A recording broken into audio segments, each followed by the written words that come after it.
Hello there guys, Hirosaki here. This story is all about what if Naruto had the ability to be invisible. An accident bestows a completely new Kekkai Genkai on an orphan boy, a blood limit that nobody could have foreseen. Please like and subscribe to this channel before we begin, and check the description box for the author of this great storyline. Welcome aboard. Chapter 13. All three jonin stared in near shock at the remains of the two boulders. The one on the left had been demolished by Hinata, who had used a Rasengan on it. While a very impressive accomplishment in its own right, it was something that she had demonstrated before at the graduation test, and thus was a technique which everyone knew was held and prized by the Hyuga clan. The other rock, though, had also been demolished by a Rasengan, this one virtually invisible, appearing even to the Sharingan to be a transparent, rippling sphere. One wielded by Naruto. What was that? Anko finally managed, and to her surprise it was Itachi, who had been using his Mangekyo Sharingan to watch, who answered her. That was a Totan Rasengan.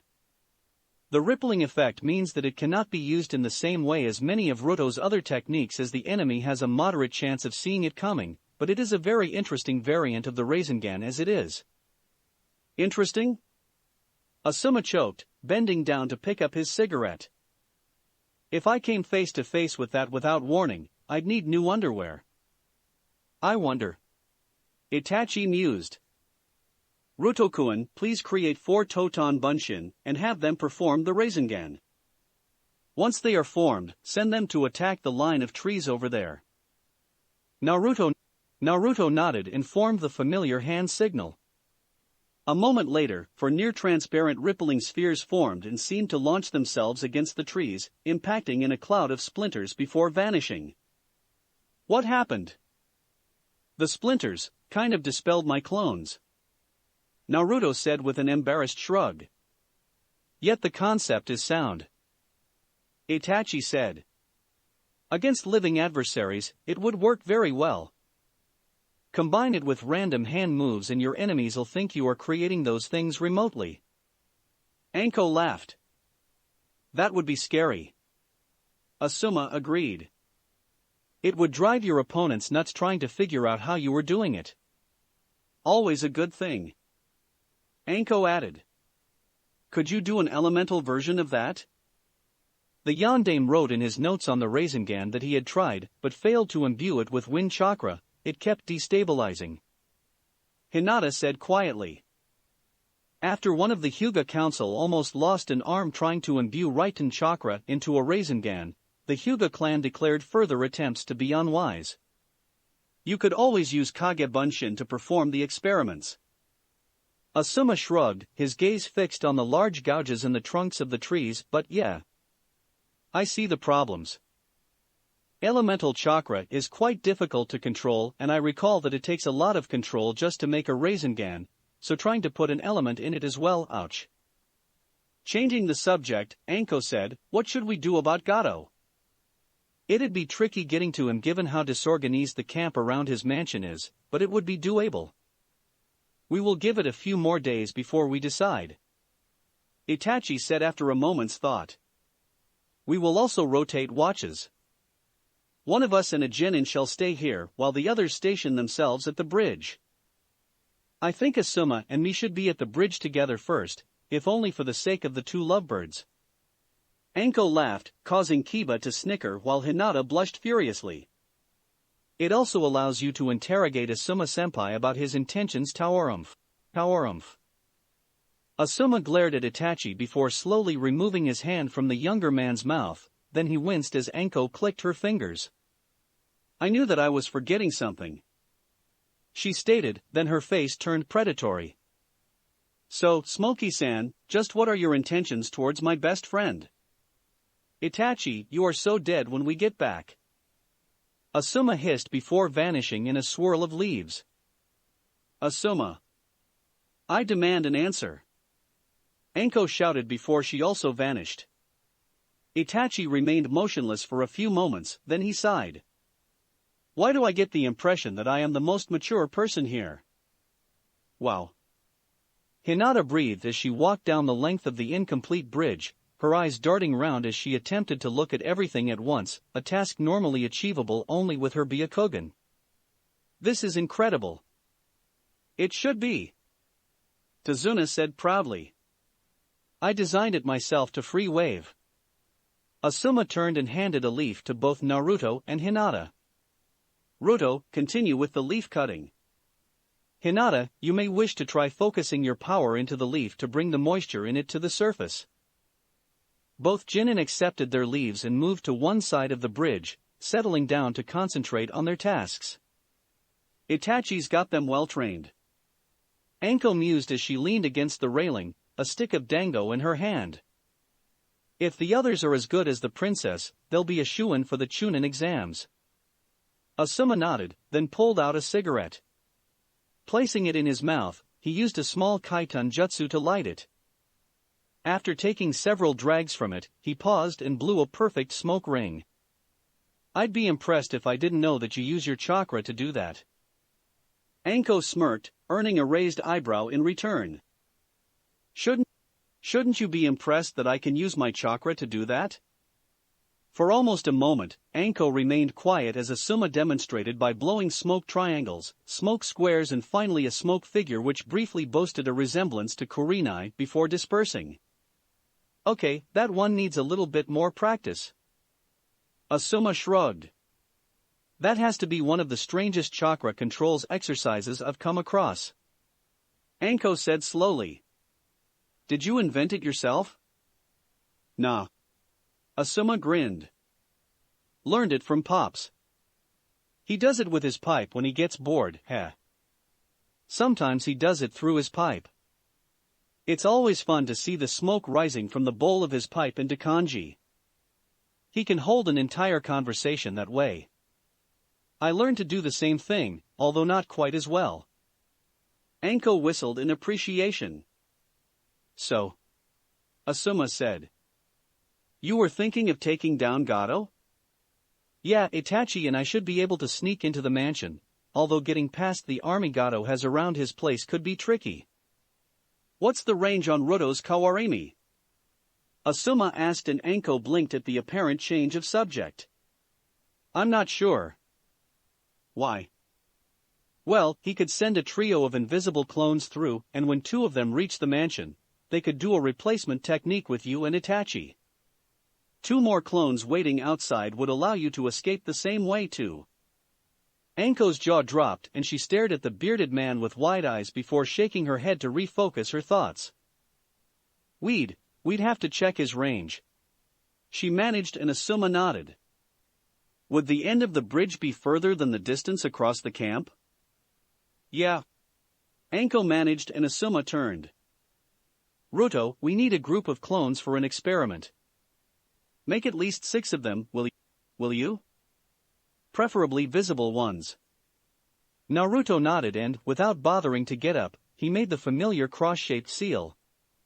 Within seconds, the clones hinged into visibility and walked to Asuma, looking at him for instructions. I need 3 of you to go invisible and run to the far end of the bridge. Once there, 2 of you Kawarimi with us. 3 of the clones nodded and ran off, shimmering into invisibility as they did so, and Anko looked at Asuma's smirk. Why do I think you know something I don't? Because I asked how they avoided the ambush that Zabuza launched against them. Asuma replied, then the duo felt a familiar tugging sensation on their chakra. An instant later, they were standing barely a pace from the unfinished end of the bridge with one Naruto clone nearby. Excellent. Asuma smirked. Now, dispel to let the clones know to bring us back. The clone nodded and vanished in a cloud of barely visible smoke, then the tugging sensation occurred again, bringing Anko and Asuma back to where the 2 genin were practicing. Whoa. Anko said slowly. Imagine him doing that in combat, using a Kawarimi ing clone to bring an enemy close enough for him to hit. Man, they'd have to split their attention in order to prevent that. By constantly fluctuating their chakra to stop the Kawarimi from latching onto them as the displacement object. Asuma finished. Kami, even the mere threat of that technique would be enough to seriously reduce the combat effectiveness of most enemies. Just imagine if he used his clones to move himself and his opponent round. Anko grinned evilly.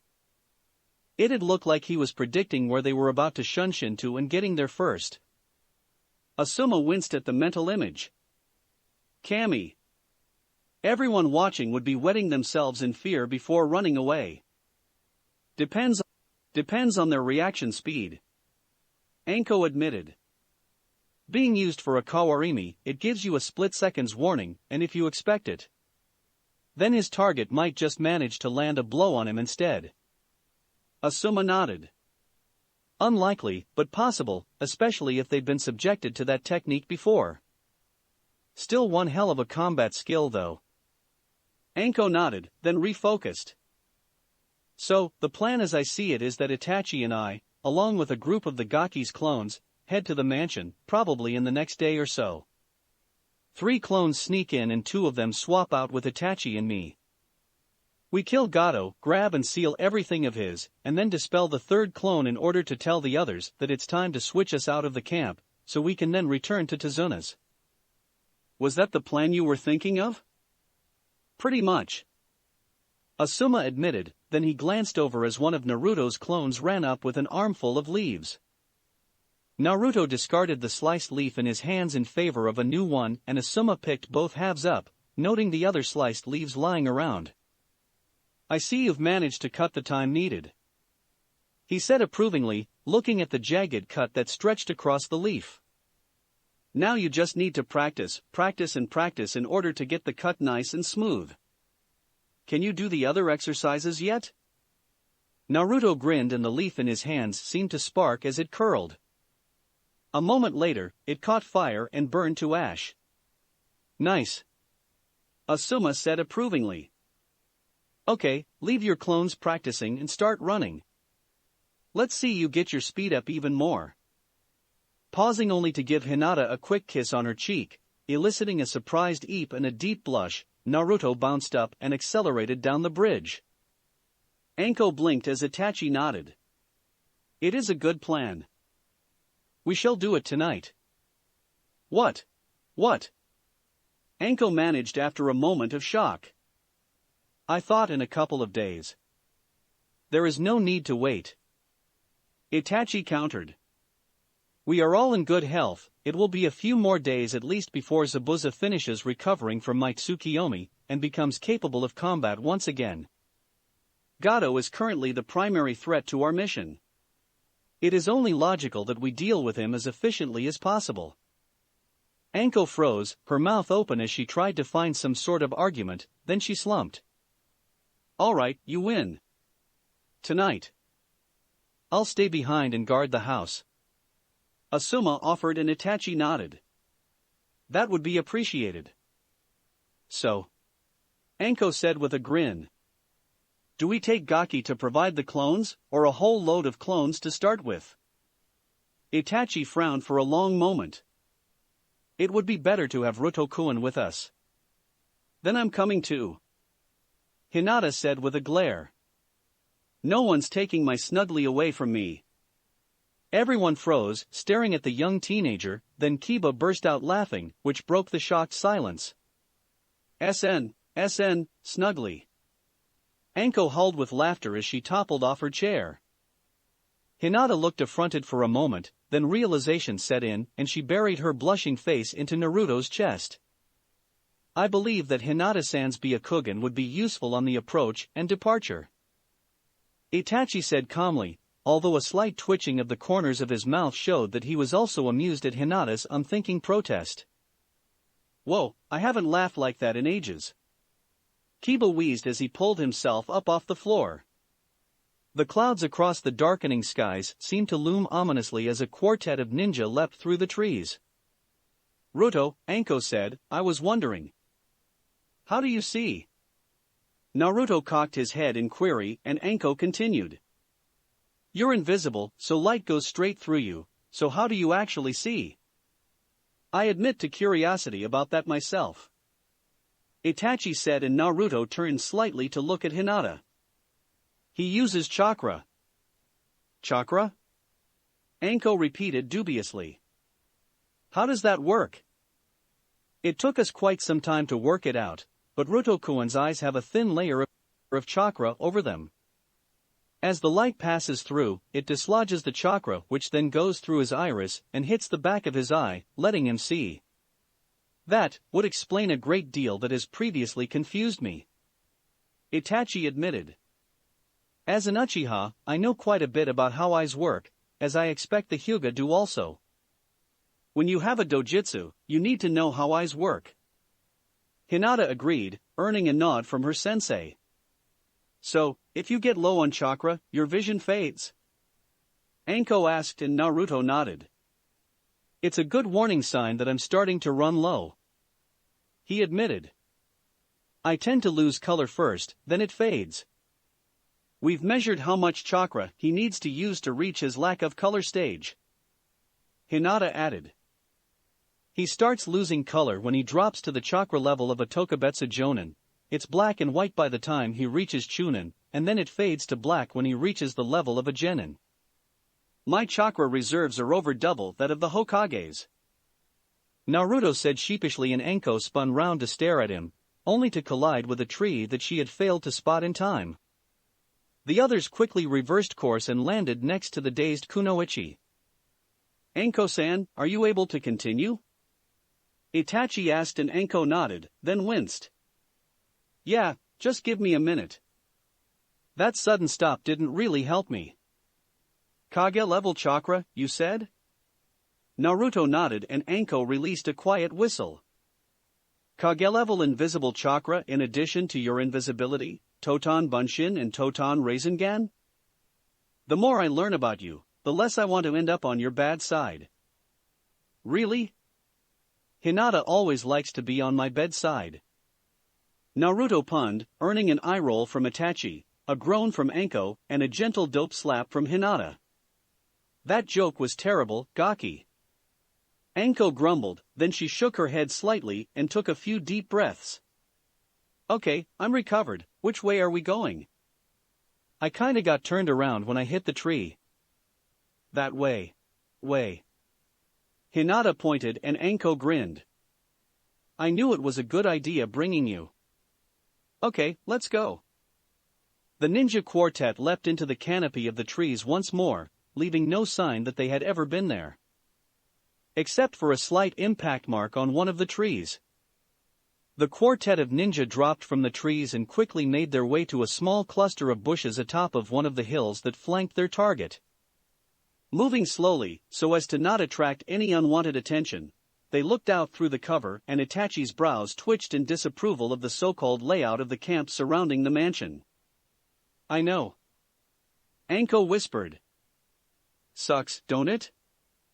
It would have been very difficult to negotiate without being spotted. Itachi agreed.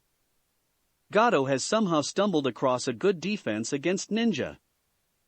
No patterns to take advantage of, no natural rhythms to hide in, Anko noted. Even the guard schedule is unpredictable. It's useless against an actual assault, but against an infiltration? It's like something my old sensei would come up with. Itachi nodded, then turned to Naruto. Create 5 clones and send 4 of them to the mansion. Once they reach it, one of them is to dispel to let you know that they have achieved their first objective. Naruto nodded and quickly made the cross seal, causing a quintet of small bursts of transparent smoke to briefly appear near him. Hinata activated her Byakugan and leaned forward slightly. They've just entered the camp, she whispered. Gato's in a room at the top of the central tower along with all 5 of the women. There's no one in the 2 rooms below them, and I see no sign of the other women from before. So, we need to take him out. Should we leave the women there? Without Gato to protect them from the mercenaries, Anko mused, only to be interrupted by Itachi. I have prisoner scrolls, he said quietly. We can use those for the women, allowing us to question them later about what they know of Gato's plans. That works, Anko agreed, then she looked at Hinata, who had just tapped her on the shoulder. What? The clones have reached the mansion. One of them just dispelled to let me know. Naruto added and Itachi nodded in satisfaction. Good. Are you ready, Anko-san? Born ready. Anko grinned and Itachi nodded again. Ruto-kun, I want 2 of your mansion clones to Kawarini with Anko and myself. Yes, sensei. Naruto whispered and he dispelled the clones standing beside him. An instant later, Itachi and Anko seemed to vanish. They're at the mansion. Hinata whispered and Naruto moved to by her side, peeping over the bush before sitting down. I have several clones on sentry duty, we can relax. Hinata considered his words before deactivating her dojutsu, and letting Naruto pull her into his lap. With a sigh of contentment, she rested her head against the crook of his neck while his arms wound protectively around her. How long do you think they'll take? She whispered and Naruto shrugged. I don't really know. I guess they'll take as long as they need to. Author's afternote. Yeah, the snuggly thing was taken from my story Kitsune's power. It amused me. Oh, and cliffhanger. Evil laugh.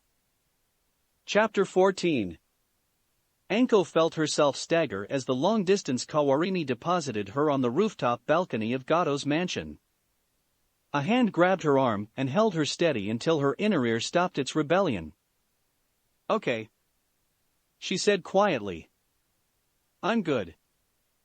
Itachi nodded, his red eyes busy scanning the area. Anko watched as the 3 tomos briefly merged into a 3-pronged shuriken before separating once again. We are clear. Itachi murmured. I suggest we secure Gato first.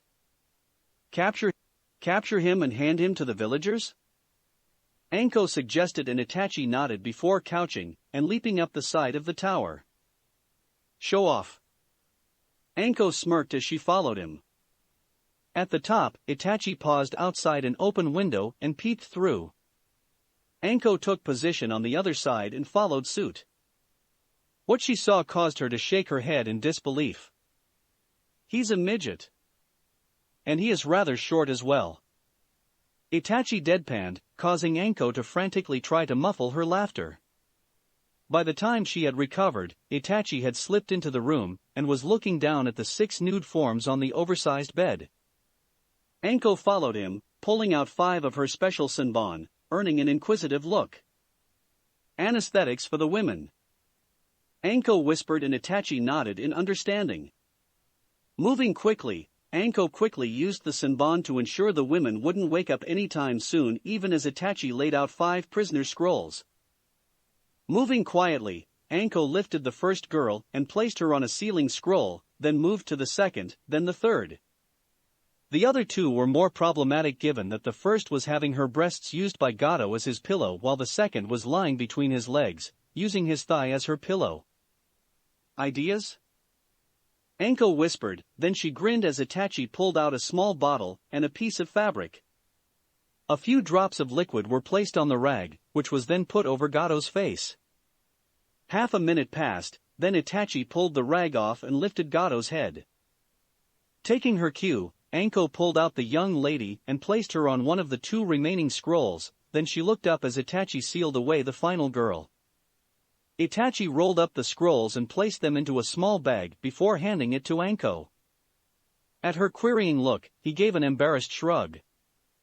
I would never hear the end of it if Hana heard that I had carried 5 naked women back to Konoha. Anko managed not to burst out laughing, then she looked at the sleeping shipping magnate. He's drooling. I have another scroll here. I'm not touching him. Anko stated with an expression of disgust on her face. He's flabby, ugly and drooling. Yuck. I notice you did not complain about his height. Itachi noted as he unrolled another prisoner scroll, placing it by the bed. Grabbing the sheet, he used it to pull Gato onto the scroll before sealing him away. I've had a lover who was short before. Shorter than Gato, actually. A lot more gifted though. Itachi paused, then he firmly placed the now rolled scroll in one of his vest pockets. dare I ask what happened to him? We both knew that it was only a temporary thing. He moved on. Anko sighed. Shame, he had a great sense of humor. Claimed to be the second greatest lover in the elemental nations. Itachi blinked. Second greatest? He said he tried harder. Anko reminisced with a faraway smile, then she refocused. All right. Next up, his study. Right. Indeed. Itachi agreed as he moved to the doorway and peered through the gap. According to the plan Hinata-chan provided, Gado's office should be 2 floors down. Then let's go. Anko grinned. We've got some robbing to do. Itachi sighed as he silently stalked down the stairs. Camus above. Anko breathed as they looked round the room. This isn't just an office, this is a trophy room. Itachi nodded as he gently extracted a scroll from the rack covering one side of the room. Examining it, he gave a low whistle. This is an Yuzushi Ogakure scroll. The end caps are unmistakable. Yuzushi Ogakure?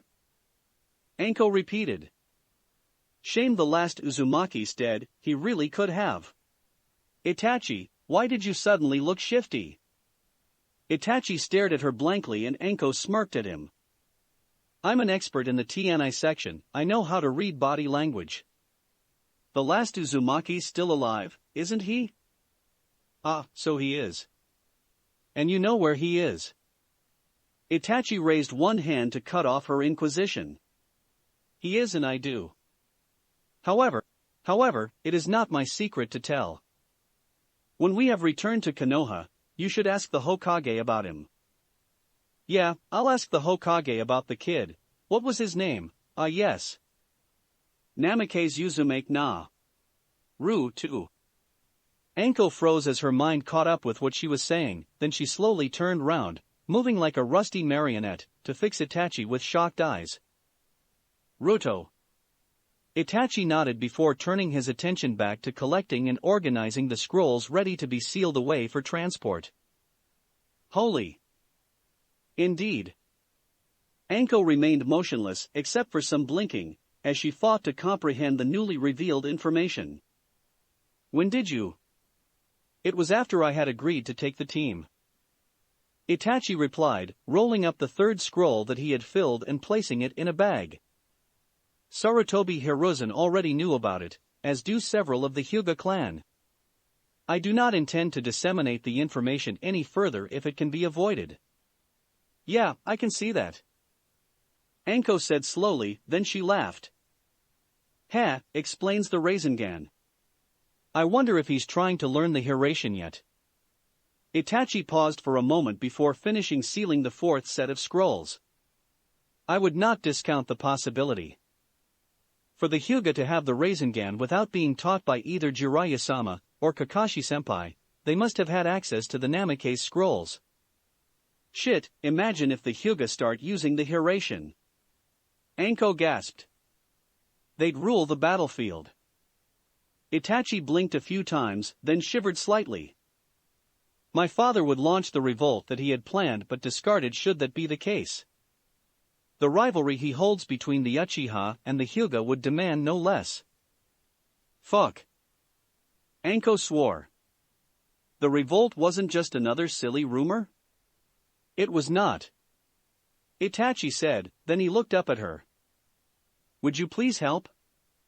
Those books over there will not seal themselves. Anko blinked a few times, then nodded. Okay. I'm on it. Anko and Itachi landed silently on the rooftop and Itachi quickly activated his Sharingan, its tomo merging for a brief instant. Standing up, he walked over to the corner of the roof. It is time for us to return. Please have 2 clones Kawarimi us back. He said, and a small pop announced the dispelling of the clone. A moment passed, then the 2 ninjas suddenly found themselves back in the forest. Damn, that really feels weird. Anko moaned as she supported herself against a tree. Whoa, I hope I don't get that used against me in a fight. Merely pulsing your chakra at the right moment would prevent it from working, Itachi said as he finished checking the bags he was holding. We should head back. When dawn comes, they will discover that he is gone and may try to attack the village for revenge. Right. Anko said, then she paused, her gaze fixed on Naruto and Hinata. Should we wake her? Naruto shook his head as he stood up, holding Hinata bridal style, then two of his clones appeared and carefully moved her until she was on Naruto's back. Naruto pulled out a cord and quickly looped it around Hinata's knees and arms in order to secure her, then he looked at the two ninja. Ready to move. You sure? Anko asked worriedly. I mean, you only really learned branch leaping a few hours ago and I practiced with 100 clones. Naruto interrupted and Anko nodded with sudden understanding. Ah, the memory thing, huh? Shame I only have enough chakra to make a half-dozen or so clones. 100? Kage plus level for sure. Naruto nodded as he made sure that Hinata was secure, then he leapt into the trees. Gaki's got the right idea. Anko yawned. Let's head back and grab some shut-eye. Hey, guys. Kiba said from the porch as the group approached the house. It's been quiet. Asuma just hit the sack, so I've got sentry duty. Did it go well? When the sun rises, we will have Tazuna call a village meeting. Itachi replied. We have a little something for them. You got Gato? Kiba crowed, then he looked round quickly. Sorry, quiet, I know. You got Gato? We did. As well as 5 captives whom we have no real idea about what to do with. We could send them to Ibiki like you said, see if they have any useful info. Anko shrugged and Itachi nodded. I will send their scrolls with a note at dawn. Itachi yawned. Ruto-kun, you may as well get some rest. Hi, sensei. Naruto agreed and Kiba's eyes shot to him. You tied up Hinata? Kinky. Not. Funny. Kiba. Naruto growled as he stalked past and Anko gently dope-slapped the Inuzuka. What did I do this time? Hinata snuggled against the familiar warmth that was her betrothed, fighting against the drift towards full wakefulness. Hinata-heim. Naruto whispered. It's time to get up. Don't wanna. Hinata mumbled, her arms tightening around him. Comfy. Don't wanna keep. Wanma snugly. It's going to be a big day today. Naruto replied as he rubbed her back in an attempt to nudge her out of her half-sleep. Don't care. Pillow comfy. Not Ganajitup. Hinata groaned. An instant later, he vanished with a pop and Hinata found herself falling onto the mattress. Rolling over, she sat up and glared at Naruto. How? Kawarimi with a Toton Bunshin, then dispelled it. Naruto laughed as Hinata sulkily clambered out of bed. Go get washed and dressed. It's almost time for breakfast. Hinata nodded and moved towards the door, then paused and looked down at her nightie. Ruto-kun. You were so fast asleep that you didn't even twitch as I got you ready for bed. Naruto explained. Oh. Hinata said, fighting down a blush. Okay. Wash and dress. Got it. So, the sleeping princess appears. Anko joked as Hinata finally entered the kitchen. You were totally out of it last night. Hinata nodded, not trusting her voice, and Anko laughed. Back to our previous conversation, Itachi said to Tazuna, I would appreciate it if you were to call the village together. Well, okay. Tazuna grumbled. I hope they'll listen to me, it's been getting harder to keep things together since Gato took over. I believe that I will be able to hold their attention. Itachi said with a slight smirk, earning a curious glance from Tazuna. Haku walked through the deserted village, looking round curiously. A rumbling noise led to the edges of a large crowd in the central square. Gomen, but what is going on? Hello, pretty lady. The old man said with a smile. I don't know, a call was put out for us to come here, but I'll be damned if I know why. Ladies and gentlemen. A tall, bearded ninja shouted from the impromptu stage at the center of the square. Last night, my colleagues went on a mission, and they succeeded in bringing you a little something. With those words, the ninja flourished a scroll, unrolling it and unsealing its contents in one move. Something wrapped in a silken sheet crashed onto the platform, and the crowd went silent for a moment before a roar of rage went up. It's Gato. They got Gato. The old man yelped, bouncing up and down. We can have our vengeance and, hello? Where did you go, little lady? Oh, and she was so pretty too. On the stage, Gato was hoisted into the air, tied to a pair of beams, and Tazuna stepped forwards. Gato, by the will of Wave, you will die in the same way you had my future son-in-law killed. Gato whimpered in pain and fear. Zabuza-sama. Zabuza-sama. Gato's dead. Zabuza blinked as his apprentice charged into his room. Dead? What do you mean dead? A bearded ninja had taken him prisoner and dropped him naked in front of the village. Zabuza frowned. But the Uchiha doesn't have a. Haku, get out my bingo book for Konoha and see if the ninja is in it. Haku quickly opened the scrambag that Zabuza always kept ready in case they had to flee and pulled out a book. Glancing at Zabuza, Haku opened the book and flipped through before stopping. Sarutobi Asuma, the Smoking Guardian. A ranked Jonin, Futon and Katon affinities. Son of the Sandaime Hokage. Former member of the 12 Guardians of the Fire Daimyo. Favored weapons, trench knives, often enhanced with wind chakra. Zabuza snorted as he painfully lay back down. So, our payday is no more, and they sent a damned Jonin to back up Itachi. I hate to admit it, but we've failed. Even if I was at full strength, I'd be hard-pressed to face down those two. Once I've recovered, we leave. We'll head back to Mist and try to link up with the resistance. Haku nodded slowly, then frowned slightly. Should we take any action against the Konoha Nin before we depart? No. Zabuza sighed. No, it's best that we keep clear of them.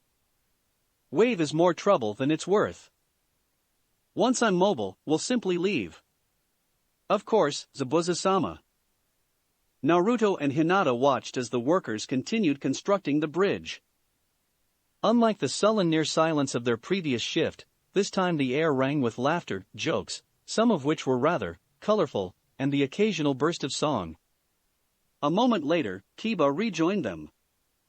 Still no sign of anything wrong. He grinned as he knelt to stroke Akamaru. These dudes are really happy, aren't they? With Gato gone? Tazuna laughed from where he was adjusting some of the blueprints. Hells, yeah. With that bastard no longer able to push us down, we're doing great. I wonder what Sensei and the others are doing.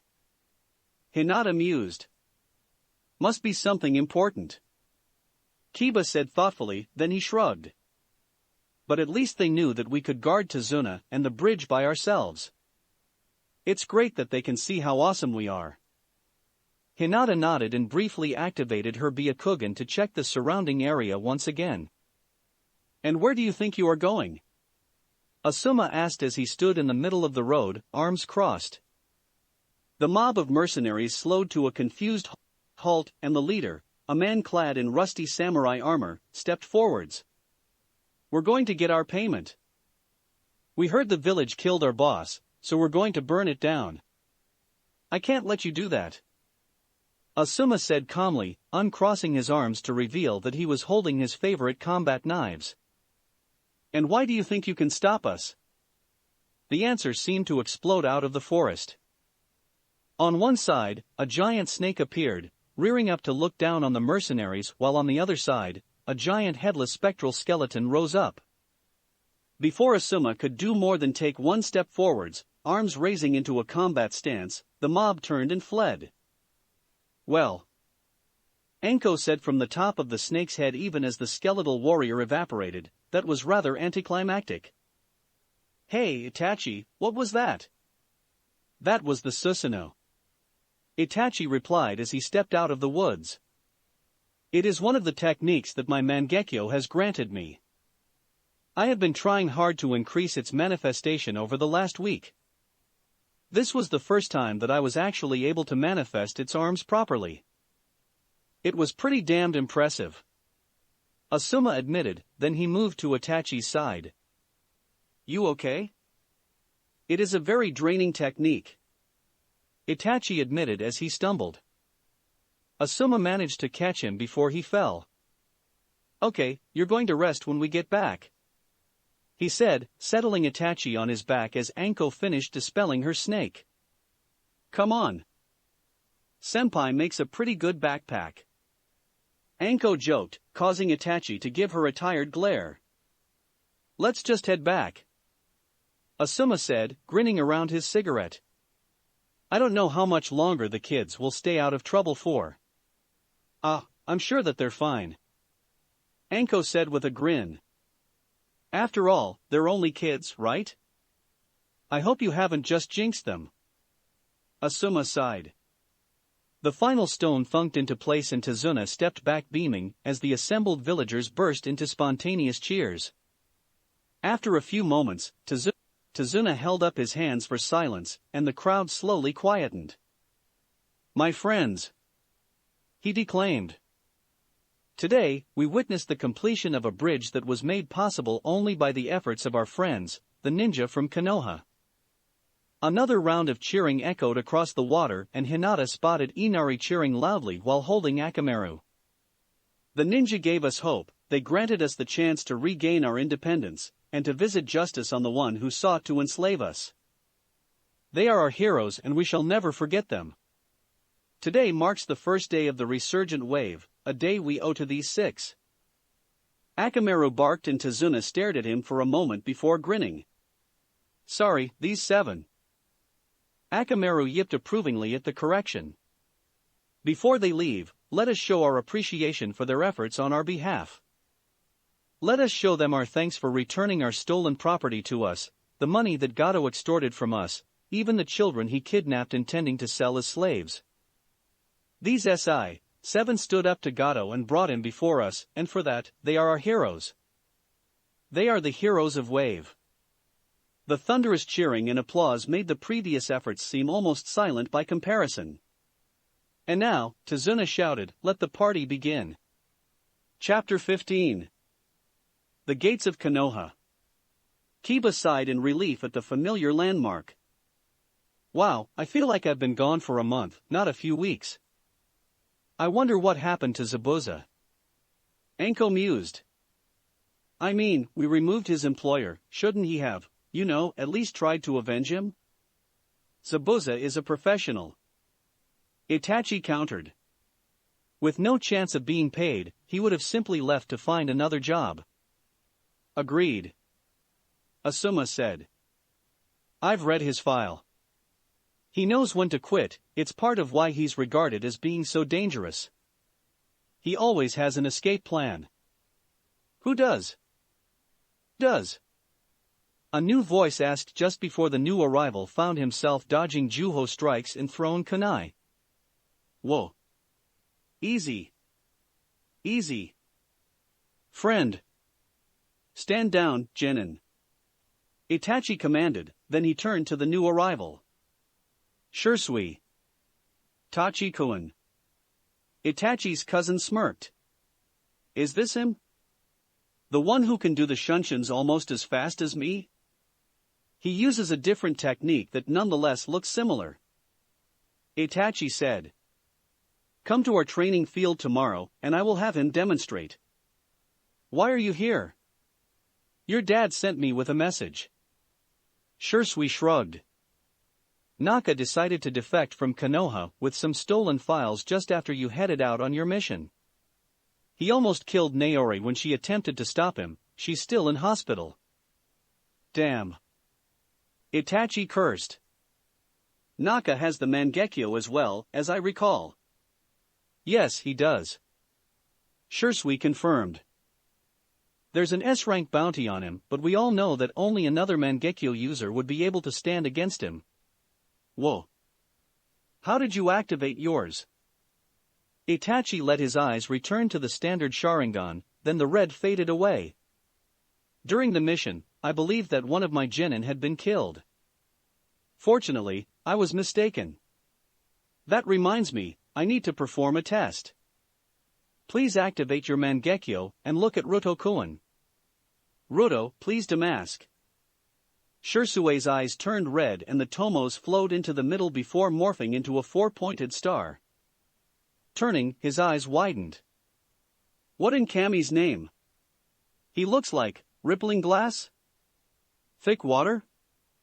I've never seen anything like that before. You may stop now. Itachi said.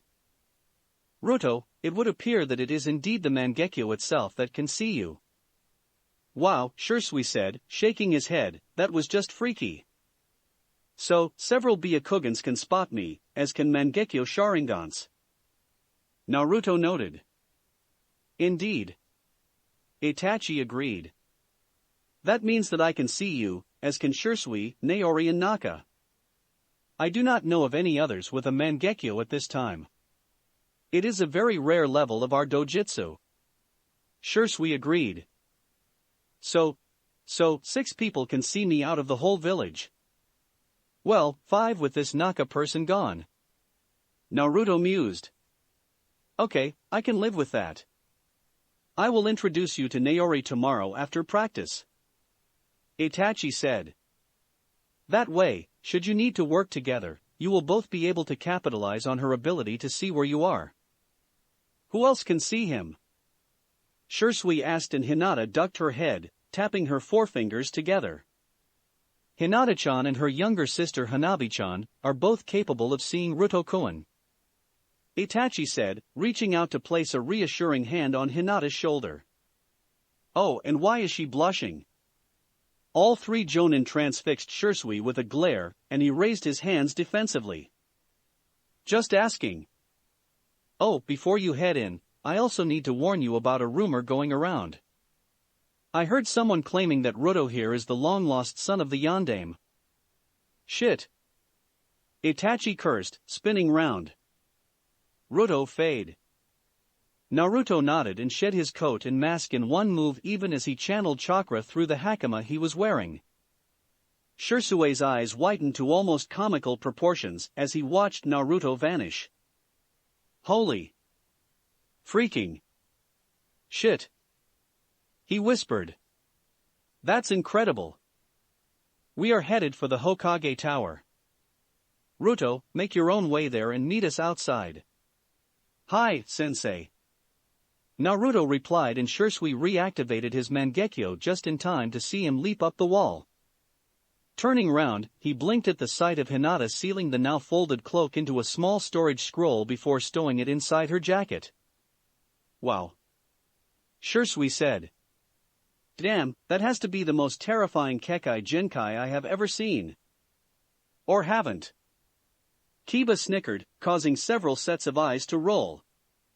Sarutobi Hiruzen looked up as the trio entered the room, then his eyes widened.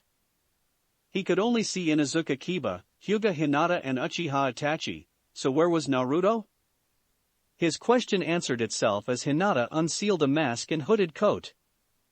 Holding up the mask to one side, she let go of it, leaving it hovering in midair, then she swung the coat into the air above the floating mask. As it settled, Naruto released the chakra flow into his clothes and donned his gloves, becoming fully visible for a given value of visible. Itachi. Hokage-sama. Itachi responded with a slight bow, then he looked sharply at the old man. My cousin told me about a certain rumor at the gates. How did it get revealed? Uchiha Naka. Hiruzen growled. He was working with a masked man. He raided the private files and discovered who Ruto's parents were.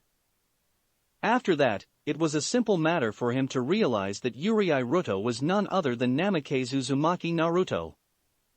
He used it to slow the ANBU enough that the masked man could somehow remove both of them from Konoha using a technique I have never seen before, and since then, despite my best efforts, word has spread. In fact, I received yesterday a report that the rumor has reached Suna. Shit. Itachi growled and Hirozen nodded. I hope that your team is ready for the upcoming Chunin exams, because if Ruto doesn't enter them, the resulting rumors that we are trying to keep him and the Kyuubi as a secret weapon and the kidnapping attempts that will ensue may spark the Fourth Shinobi War. Then it is fortunate that they are capable of entering. Itachi said with a slight, proud smile. I have started all of them on elemental training. Hiruzen whistled in appreciation of the implications of that apparently simple statement. I admit to being impressed. Most shinobi don't start training their elemental affinities until they start considering the possibility of being promoted to Jonin. I have to ask, how do you propose to keep Naruto safe until the Chunin exams though? Ano. I have an idea. Hinata said diffidently. This is amazing. Amazing. Hinata murmured. This mask actually makes me feel more confident. I'll make it part of the clan uniform. Naruto joked and Hinata was silent for a moment before laughing self-consciously. What? I don't have to worry about blushing. Hinata whispered and Naruto could hear her smile. We will have to think about mask designs though, just so we can tell our children apart. Naruto started to nod, then her sentence fully registered, and he felt his cheeks heat up as he blushed. Hinata. What? She asked with a tone of studied innocence. Rutonizan? Hanabi called as she barreled in through the door, then she froze, staring at the masked duo. Hinata-ne, why are you dressed like Rutonizan? I'm getting ready for when I formally join his clan. Hinata smiled as she removed her mask and hugged her sister. Aren't you supposed to be having lessons? Blurg, it's boring. Hanabi moaned. It's all an heir must be graceful and an heir must be strong and all the rules and traditions of the Hyuga going back to before we joined Konoha. Ne-san, please come back. Please be the heir again. Hinata choked down an inappropriate giggle as Hanabi used the famed and dreaded puppy dog eyes no jutsu on her. Hanabi-sama. Hanabi sighed. Oh no, they sent Ko after me. The others give up, he doesn't, then he looks at me as if he's disappointed in me. I've got to go. We'll be back this evening. Hinata said, giving her sister another hug. You can join us if you want. Thanks, Ne-san. Hanabi grinned, then she closed her eyes and inhaled deeply, donning the emotionless expression needed for the duties of the clan heir. Giving Naruto a bow, she turned and walked out of the door. Just think, if not for me, that could have been you. Naruto mused and Hinata shook her head. No, Hanabi is stronger than me. She's a white oak to my willow. She doesn't bend before the winds. But when the typhoon passes, the willow stands when the white oak has toppled. Naruto countered. As long as she knows when to bend, she'll be fine.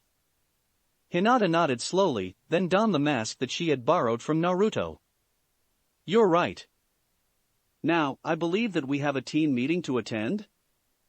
Naruto smiled and offered Hinata his arm as they stepped out of their cottage. Closing the door behind them, Hinata took his arm, and they started to walk towards their normal training grounds. Ruto-kun, Hinata-chan. Itachi said in greeting to the masked duo. From beside Itachi, Kiba looked up from the crumbling leaf in his cupped hands and nodded, then paused, eyes wide. What the? Hinata? Why are you dressed like Ruto? Hinata removed her mask, then giggled as Naruto removed his to reveal that he had hinged himself to look like her. Okay, Kiba said slowly as he approached them. That's just freaky. Walking round them, Kiba took a few sniffs and then nodded. You're Hinata, I can detect your scent. Well done. Naruto said, dropping his henge and replacing his mask to cover the apparent emptiness of his hood. This is only a short-term solution for now. Got a spare coat and mask? Kiba grinned. It kinda looks fun. Hey, maybe we could get a coat and mask for Akamaru, to show we're a team. Hinata giggled as she visualized Akamaru in a hooded coat and Itachi smiled slightly. That could be amusing, he said. In the meantime though, I believe that we should revisit the basics. Tree and water walking to start with. Akamaru barked and ran up the side of the nearest tree, causing Itachi to give Kiba a questioning look. Akamaru was interested in how I was running up and down trees, so I helped him to learn how to do it himself. Kiba shrugged. Sis was quite surprised when she saw him doing it. The triplets are now learning how to do it as well. Hana did seem rather preoccupied when I visited her yesterday. Itachi mused. I had not wished to ask in case it was personal, thank you for explaining it. No problems. Kiba said, then he froze. Oh Kami. I just helped you with your dating of my sister. Aard. Naruto shook his head at Kiba's dramatizing. Kiba, did you have a message for your teammates? Kiba froze, then he nodded. Oh yeah. Kazan wants you to come round tomorrow evening for a getting to know her son's team meal. She hasn't actually met you yet. We would be honored to attend. Hinata said and Kiba grinned. Great.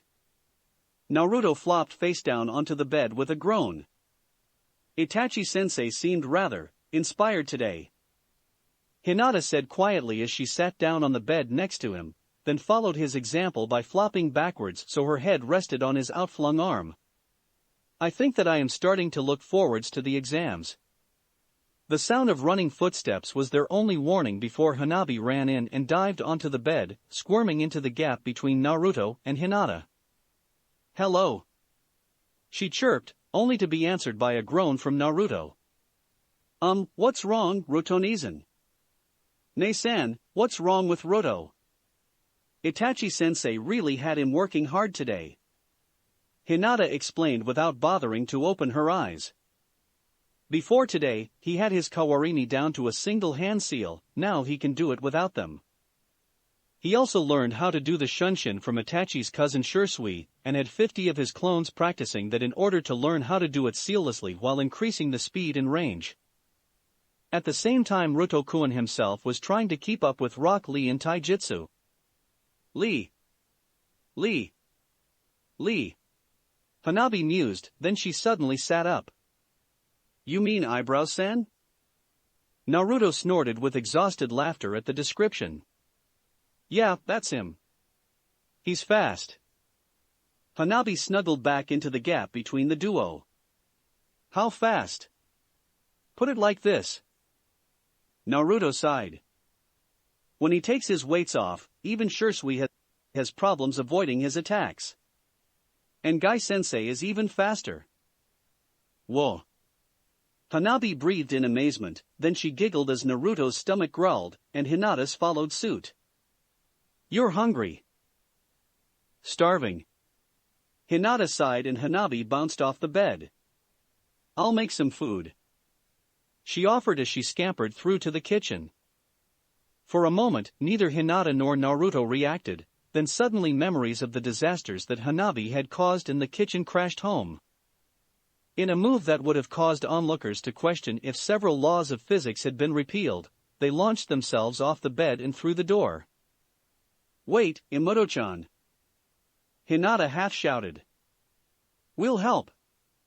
Hanabi appeared at the kitchen door with a bag of rice in one hand and a frying pan in the other. Why? I know what I'm doing. Did you remember that you have to boil rice? Hanabi looked at the frying pan in her hand and blushed. Oops. Oops indeed. Hinata laughed as she gave her younger sister a reassuring hug. Come on, let's make some onigiri. Totally unreasonable that the Hyuga control the holder of the kyubi. One of the council members protested in an annoyingly nasal voice. The child needs to be removed from their clan and placed somewhere where it can be controlled. I agree. A second civilian piped up. Furthermore, I demand that the jutsu left behind by our beloved Yondaime be liberated from this creature and taught to our real shinobi.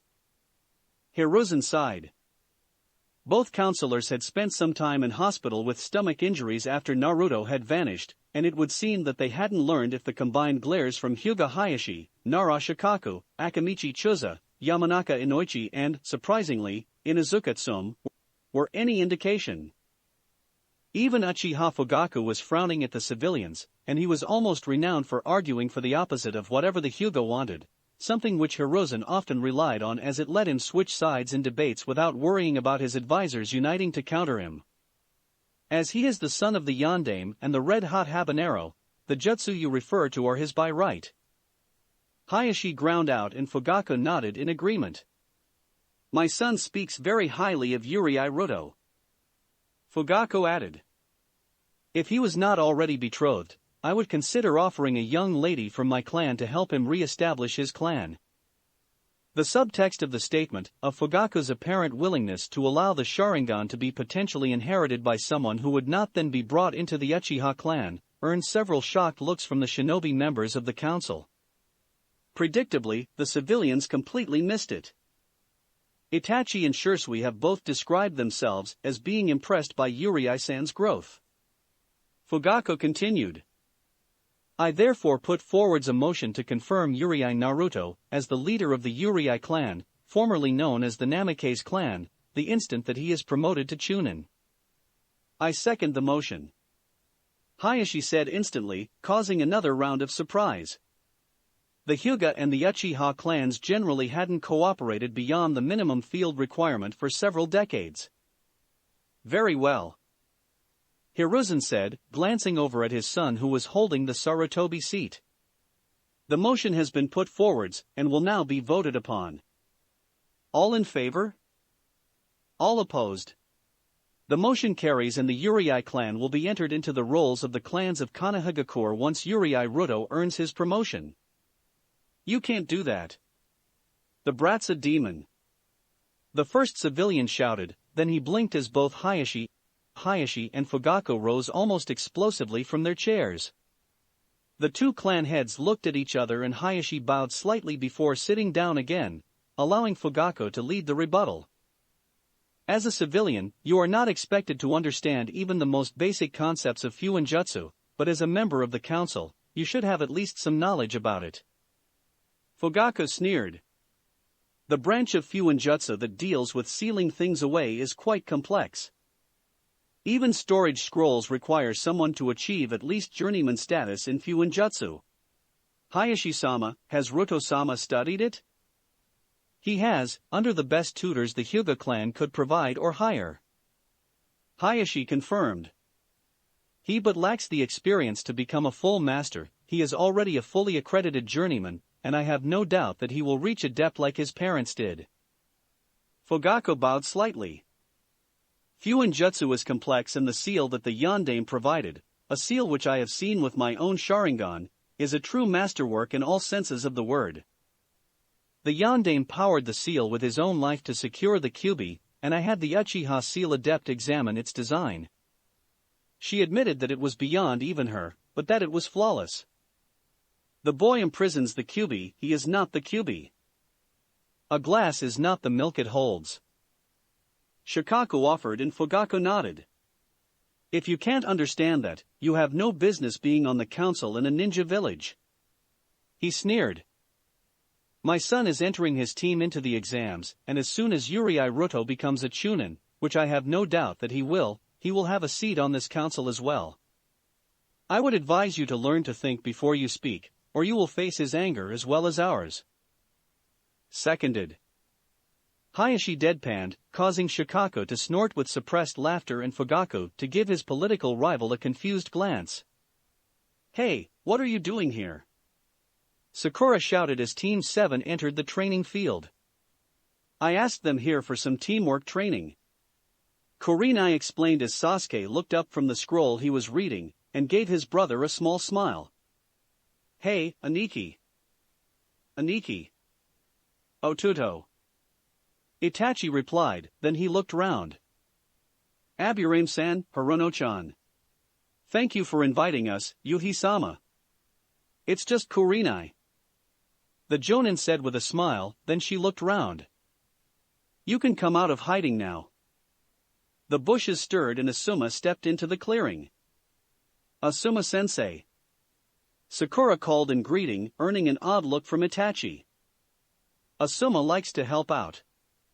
Kurenai blushed and Asuma grinned. It's a good way of getting experience ready for when I get my own team from the next graduating class. Itachi, why are all your genin masked? Itachi hid a smirk as he glanced at his team, all of whom were clad in gray hakamas, long hooded coats and blank masks, except for Akamaru who just had a coat and mask. I think it is a kind of joke, he said. Or a show of support for Ruto-kun. Or maybe a tactical decision to make people uncertain as to whom they are actually facing. Might be all three. Kiba laughed. Indeed. Itachi nodded. Or it might be all three. Nice masks.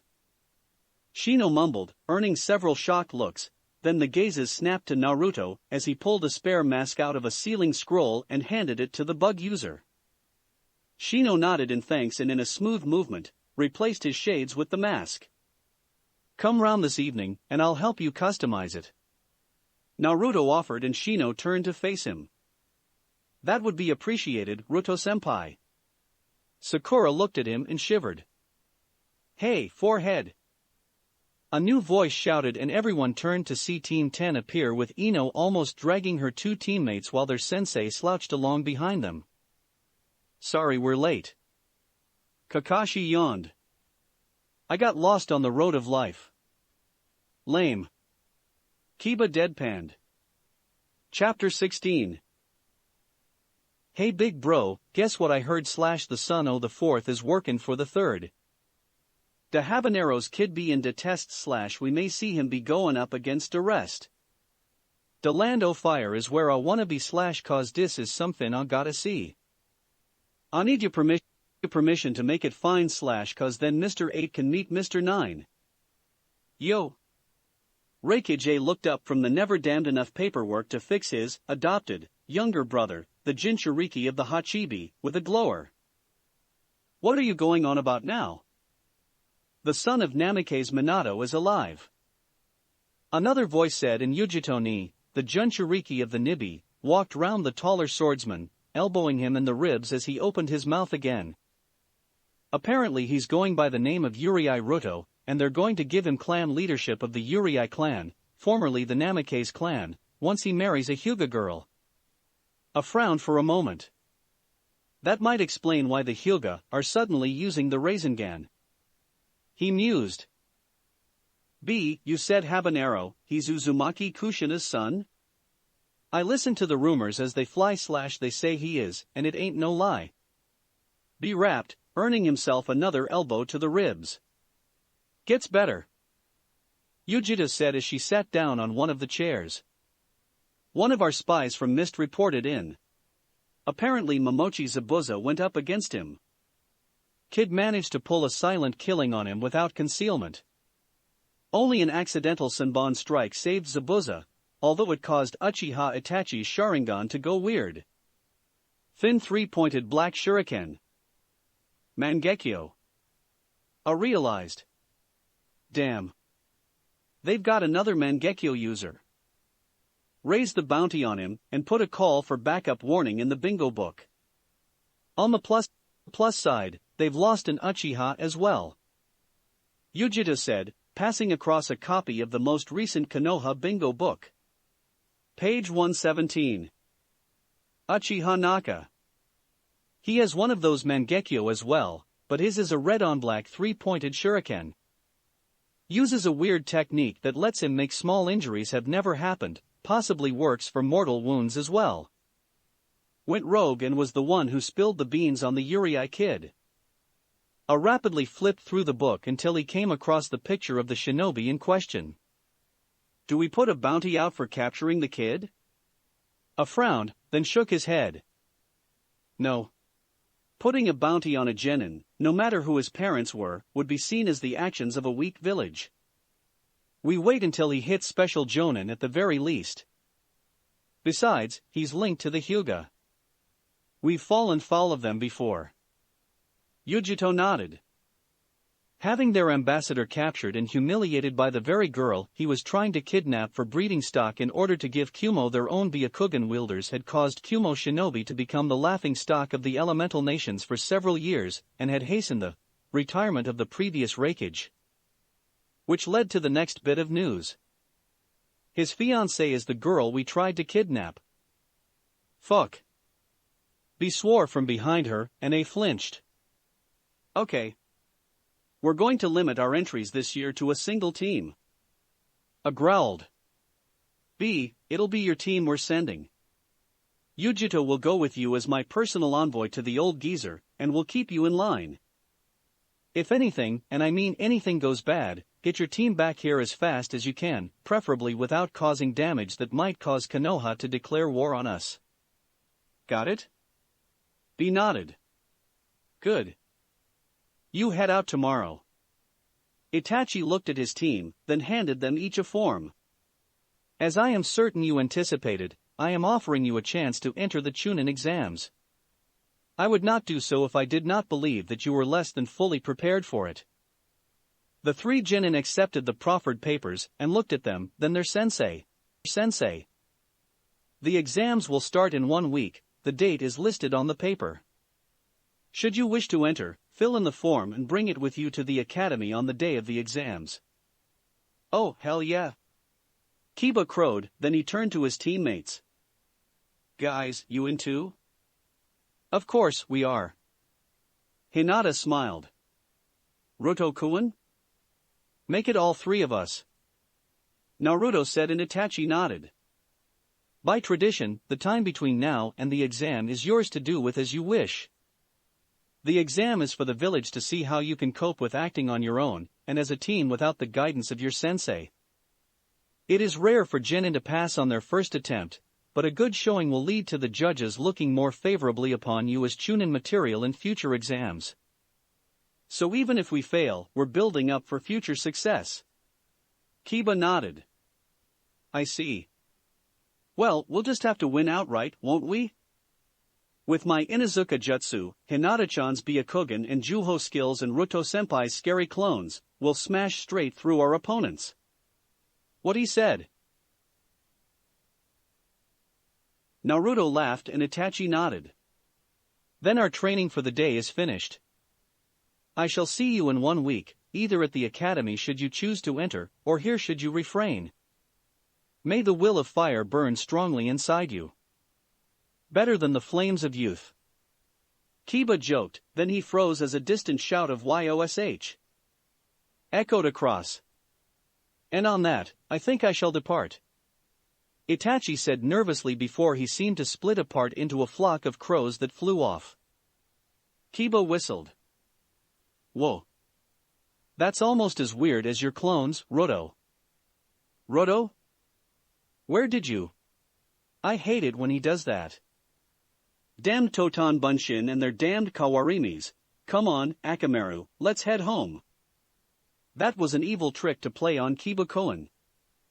Hinata giggled as Naruto carried her through the trees. We'll go to the Inuzuka compound tomorrow and apologize. Naruto replied laughingly. Besides, if I can pull it on Kiba, who knows and has experienced the trick, that means that it'll work on. Did you hear that? That. Yes. Hinata replied, activating her Byakugan. 2 streets that way, a small boy is being menaced by a shinobi who is using a puppet. The shinobi controlling the puppet is being carried on its back. Naruto changed course even as he deployed a dozen invisible clones, earning a quizzical look from Hinata. Better too many than too few. He explained as they leapt across the rooftops. Hinata waited until they were in midair, then she swung herself off Naruto's back so that they landed side by side on the roof overlooking the incident. Isn't that Asuma's nephew? Naruto asked and Hinata nodded. Okay, doing the rescue now. Below them, the boy seemed to ripple and vanish, leaving the disguised puppet's hand empty. Hinata grabbed the confused child before he could lose his balance while on the road below. Both the puppet and the girl standing beside it were looking round, then the girl happened to glance up and spotted them. Shit. Kankuro, ANBU. Naruto blinked at that, then he grinned in understanding. With the masks and coats that both he and Hinata were wearing, they could indeed be mistaken for ANBU operatives. A chakra ripple told him that 3 more clones were ready, and he made a small hand signal to tell them to proceed. A quick kawarimi later, and they were far out of sight of the ninjas. Whoa. The boy gasped. How did you do that? Kawarimi variant. Naruto shrugged. You're Asuma's nephew, aren't you? The boy stared at him for a long moment and Naruto cocked his head slightly.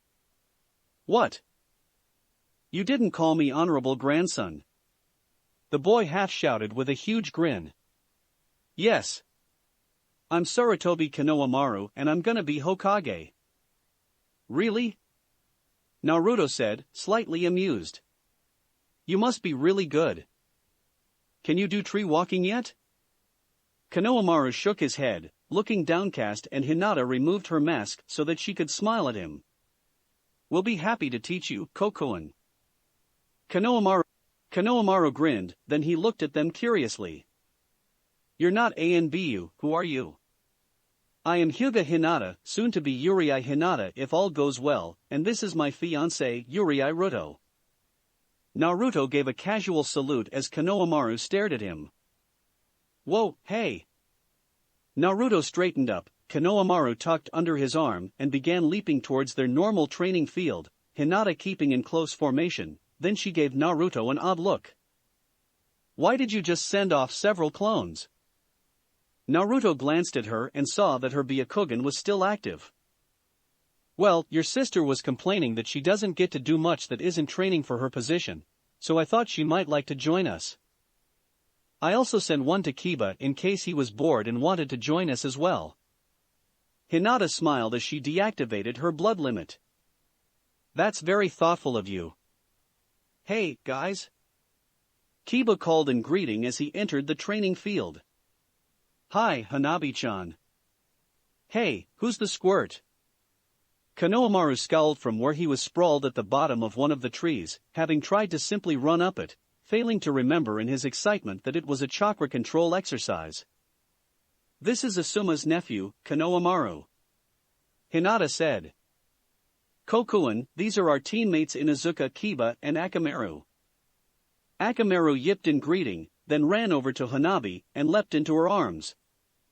The young girl rubbed her cheek against him while smiling widely.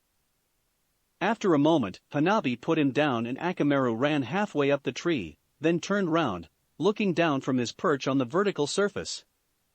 The dog can tree climb? Konohamaru gasped in shock as he looked up at the Ninken. Hey, don't diss Akamaru. Kiba growled and Konohamaru waved his hands frantically in denial. I wasn't dissing him. I was just surprised. That's all. Oh, okay. Kiba said slowly. That's okay. Sorry, but I don't like people trying to make fun of my partner. Kiba, stop terrorizing our student. Naruto laughed.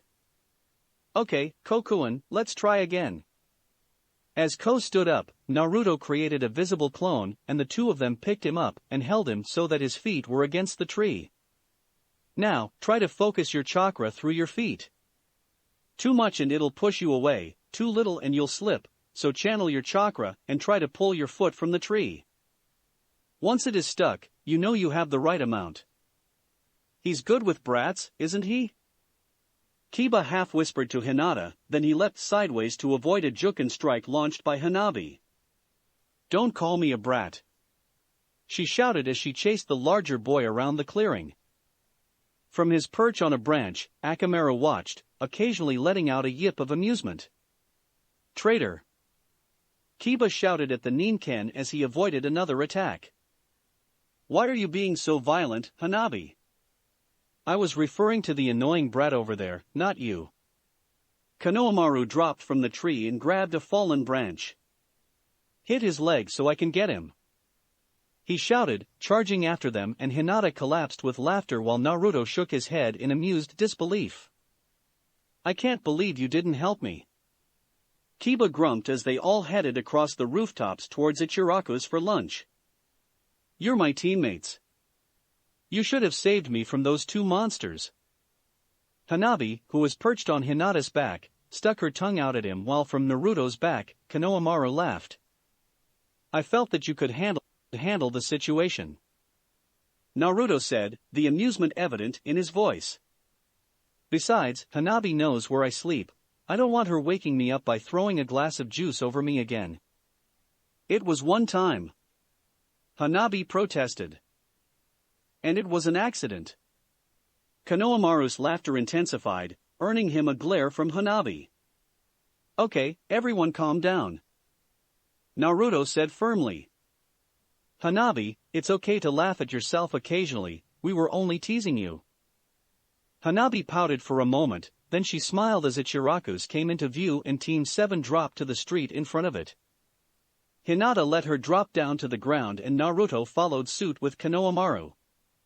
Both of the younger children ran ahead, Hanabi to claim her favorite seat and Konohamaru because he wasn't going to let her beat him this time like she had with the tree walking. They've really got into the spirit of competition, haven't they? Naruto murmured in amusement, causing the other two genin to nod in agreement. I think they like each other, Kiba noted, earning a surprised look. What? They were both paying lots of attention to how the other one was doing, but they don't smell of anger or hate. I think they have a friendly rivalry starting up. We need to get them training together more often, they'll push each other to do better. Naruto nodded as he lifted one of the hanging flaps for Hinata to enter, then he sat down at one of the spare seats as the waitress appeared. I am Ne-san, Hanabi called in greeting and I am smiled at the young Hyuga. Good afternoon, Hanabi-chan. Who's your new friend? His name is Konohamaru and he's annoying. Hanabi huffed, causing Konohamaru to growl slightly.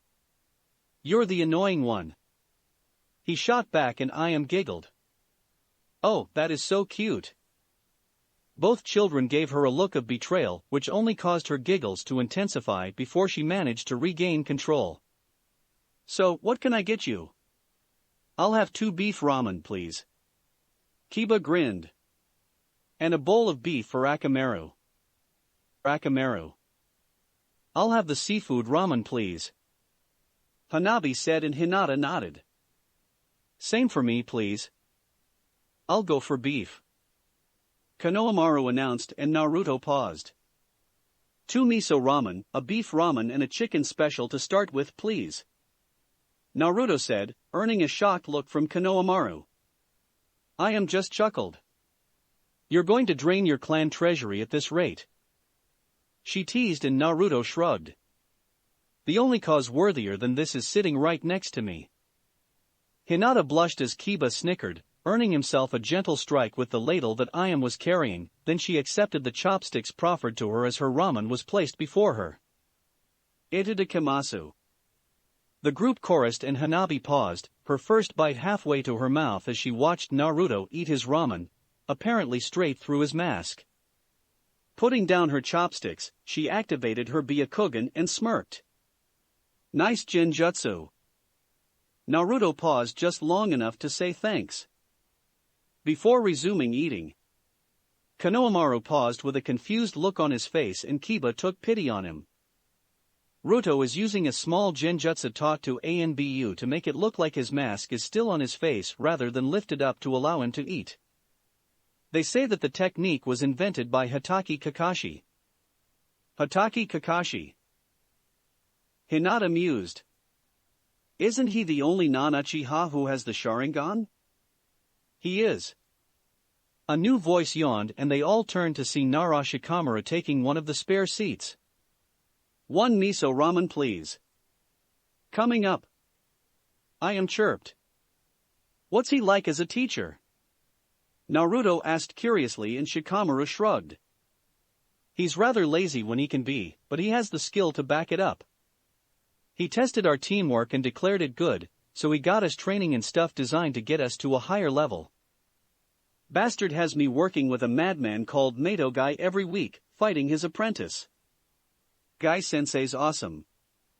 Naruto laughed, earning a shocked look from the newcomer. What?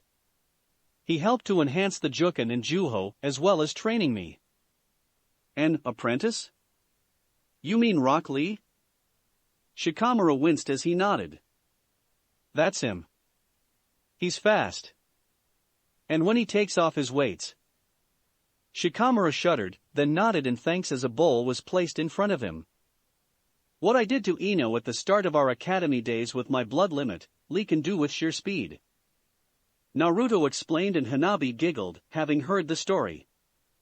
You guys entering the exams as well? Shikamaru asked and all three genin of Team 7 nodded. Itachi-sensei says that he believes that we are advanced enough that we should gain promotion. Hinata added, earning a raised eyebrow. I've heard about how good Itachi is. If he said that, I guess it means that my team will be avoiding yours if possible. You lot sound too troublesome. We have lost several years from our plan, but we can resume it at last. Said one of the 9 shimmering outlines balanced on what looked like rounded pillars. Sasori, report on the target locations. My spies indicate that the Ichibi, the Nibi, the Hachibi, and the Kyubi containers will all be at the Chunin exams in Konoha, the Ichibi and Kyubi as genin seeking promotion. The hunched silhouette rasped. Interesting. The first silhouette mused. For Jinchuriki at one place, it is only a shame that we cannot yet capitalize on it. Orochimaru. Yes, Leader-sama? Another figure hissed.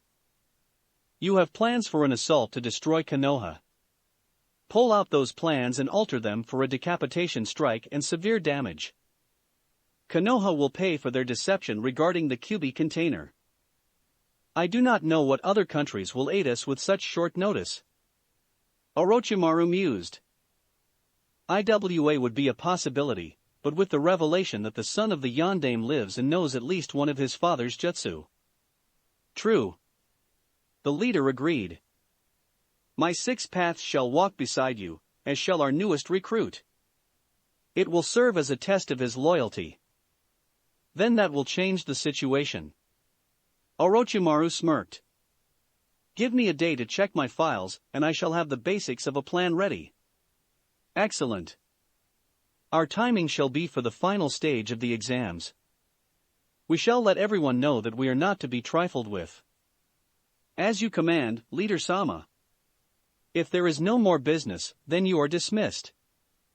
7 of the 9 figures flickered from existence. I do not trust the Snake Sannin, my lord. He knows better than to betray a god. The first figure said. You need not worry. We shall bring peace to the world, for only through pain can a lasting peace be achieved. Yes, my lord. The second figure said before it vanished and the remaining figure turned round. Its eyes, boasting multiple concentric rings around a small pupil, looked up at the giant demonic statue, upon which one of its fingers it was standing on. Yes. It said. The Red Dawn shall bring peace. Peace to all, peace to the world, peace which can be achieved only through pain. So I have said, so it shall be. The figure flickered and faded, leaving the cavern in the dark once more. That's it for this reading. Hit like and subscribe for a free ticket pass going to the different worlds of anime fanfictions. Looking forward to having you on board again.